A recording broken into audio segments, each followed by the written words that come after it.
Hello and welcome everyone to the summary of the end of the Barbarossa scenario of the game Blitz in the East, recently released by Vento Novo Games.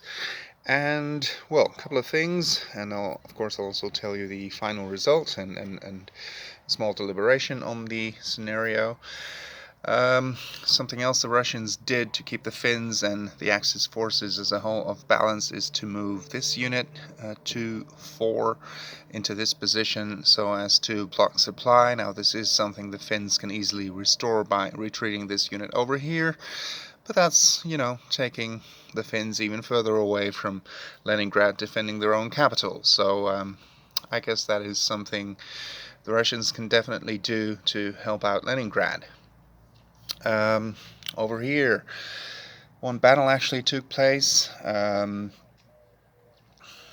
This is a reinforcement unit. The Russians receive at full strength with the Pearl Harbor card over here, which obviously means that, in most of the games on the same theme, those are called shock troops or whatever that became available after it became clear that Japan was not going to attack Russia. So, well, anyway, these units attacked and destroyed this German unit over here.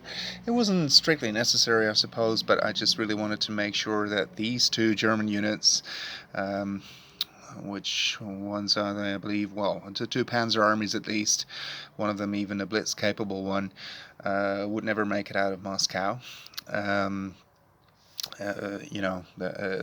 next turn, there's not going to be a next turn, but if this were the campaign game, perhaps, well, they wouldn't even be able to advance either by means of an attrition movement, because something like that is not allowed into rough terrain either when the weather is either muddy or, well, rainy it's called here, or winter weather. So, it probably wouldn't have happened, and I could have killed another German unit over here, but I just really wanted to seal them in. Speaking of that, the only possibility there would be, if the game had continued, to relieve them before they were permanently destroyed, would probably have been to move this unit out of Kharkov on the previous German turn, then moved up, for instance, this unit via strategic movement.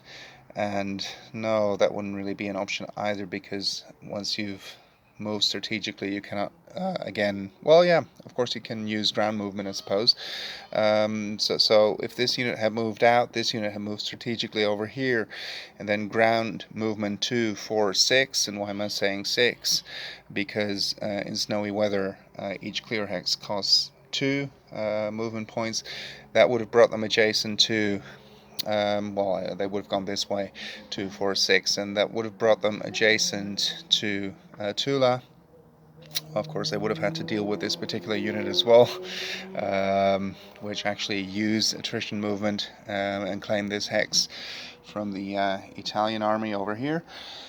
So yeah, I guess actually that would be quite impossible to actually make it here, but that would have been an option earlier on, perhaps, had I seen it sooner, to relieve these two units from the south by attacking Tula from these two hexes or something like that.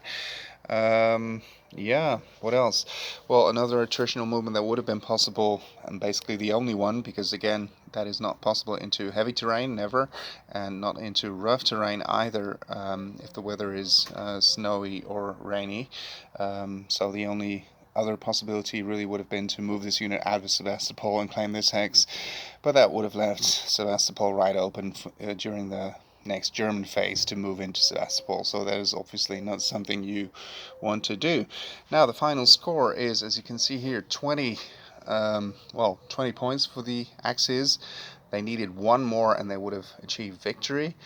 Well, that makes sense. I had Tula in my possession and everything, and I was close to taking Leningrad as well, or even Sebastopol.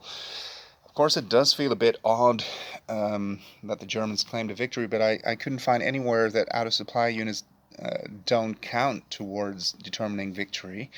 And, they do actually possess Moscow. They are in there. Again, had the game continued, things would have looked very differently, and, those two units would probably soon not be there anymore, and that's a much bigger loss than what the Germans ever suffered at Stalingrad. So I don't really think that they would have been too happy with that. And had this been the campaign game, that would have been, of course, a terrible loss. I will ask and double check on Board Game Geek whether actually out of supply units count towards victory, because obviously the factories do not, and rail movement isn't possible either. But then again, they are German controlled. There are German units in there. So as far as that's concerned, yeah, there's something to say either way. But you know, as I said, I couldn't find anywhere that that wouldn't apply. That out of supply units cannot claim victory cities or anything like that if they're already in there.